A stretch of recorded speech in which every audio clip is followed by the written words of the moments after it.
for Christ. Crucified with Christ, according to St. Paul. Then, only then, can we rise with him.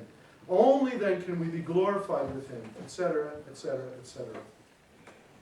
Okay, I think I'm going to end with one story. Are we close here, Bruno? Yeah. Okay, we're good. Then I'll finish this and go on to something else afterwards. Right? This is, Mircea, you'll appreciate this. This is a story that comes from Romania, about Romanian priests.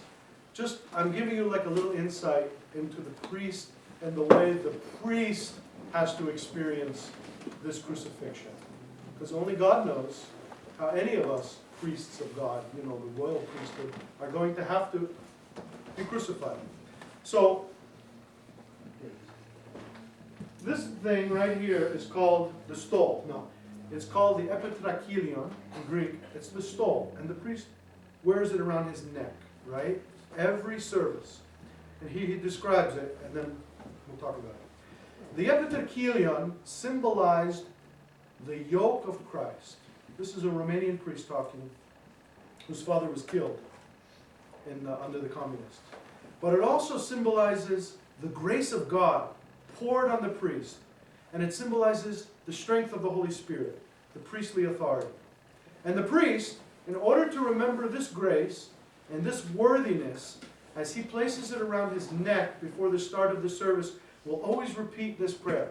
Blessed is our God, who pours out his grace upon his priests, as myrrh upon the head that runs down the beard of Aaron, that runs down along the collar of his robe. Right? The two pieces of material that the priest wears around his neck have symbolic meaning. Falling at the front, the left piece symbolizes the cross that Christ lifted up and was lifted up on. And the right piece is the reed that they have him hold on the way to Golgotha. So the priest may never liturgize without having around his neck the yoke of the priesthood.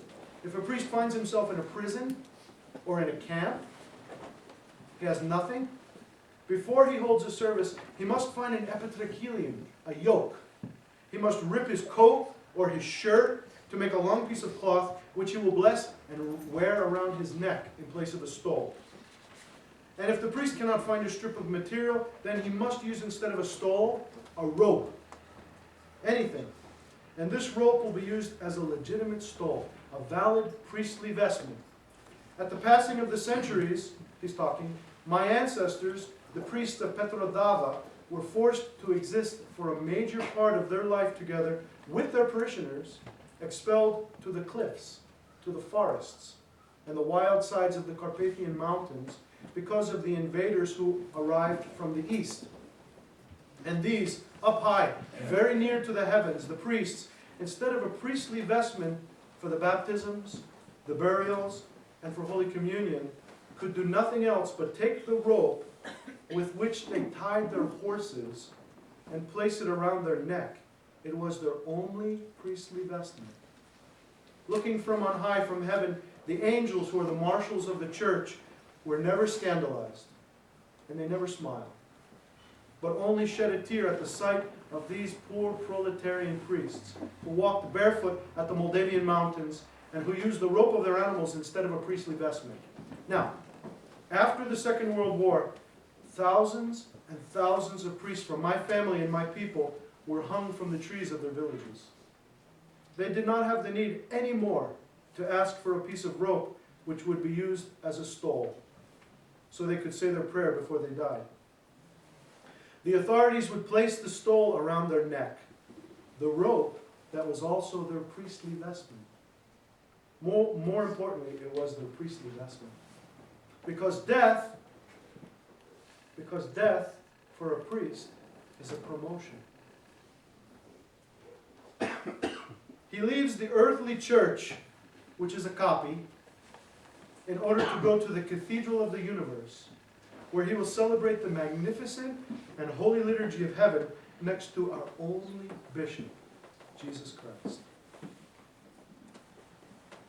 Whatever your cross is, so that could be the cross of a priest, but whatever your cross is, may we have that spirit and that appreciation. You'll never get it unless you begin to contemplate and to enter into this reality. Okay, so we'll stop there until this afternoon. Amen. A quick reminder, those who have not registered, please register downstairs.